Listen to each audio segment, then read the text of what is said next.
Pambihirang sombrero. Kwento at guhit ni Jose Miguel Tejido. Ito ay pinablish ng Adarna House. Mahilig mangolekta ng kakaibang mga gamit si Mia.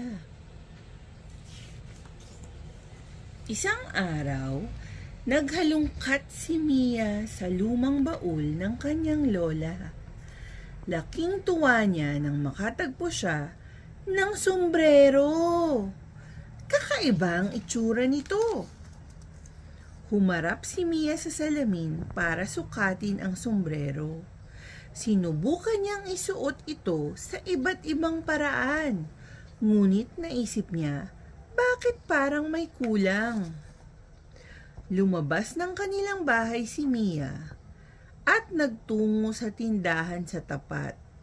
Magandang umaga, Manang Sol, bati ni Mia. Maganda po ba ang aking sombrero? Oo, Mia, pero mas maganda kung lalagyan pa natin ng alkansya, sagot ng tindera. Nagulat si Mia sa handog sa kanya. Salamat po, Manang Sol. Sunod na pinuntahan ni Mia ang panaderya. Mang Rico, tawag ni Mia. Maganda po ba ang aking sombrero? Oo, Mia, pero mas maganda kung palalamutian pa natin ng kandelabra, sagot ng panadero. Salamat po, Mang Rico, sabi ni Mia. Nagdaan din si Mia sa klinika. Doktora Dulce, maganda po ba ang aking sombrero? Tanong ni Mia. Oo, Mia, pero mas maganda kung papatungan natin ng mga prutas, sagot ng doktora. Salamat po, Doktora Dulce, sabi ni Mia. Naglakad pa si Mia at nakarating sa estasyon ng bombero.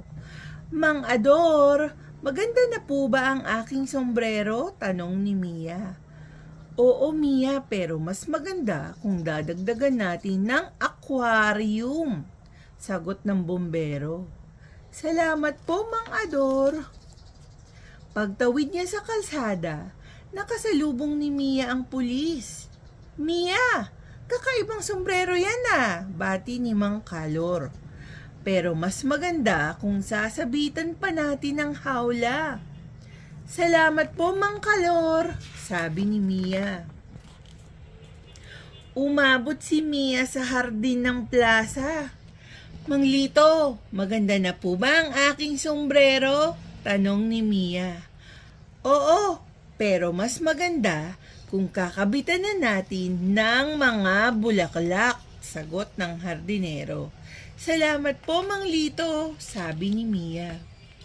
Pagdating sa palaruan, napakarami ng palamuti sa sombrero ni Mia. Naku!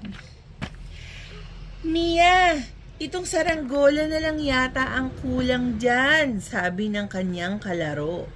Sandali lang, Toto, sigaw ni Mia. Ngunit naitali na ni Toto ang saranggola.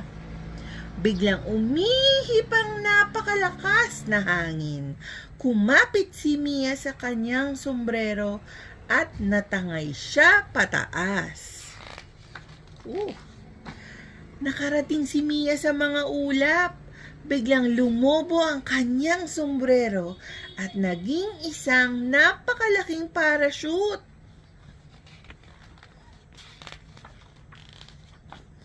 Nang tumapat ito sa araw, nakita ng lahat ang angking ganda ng sombrero.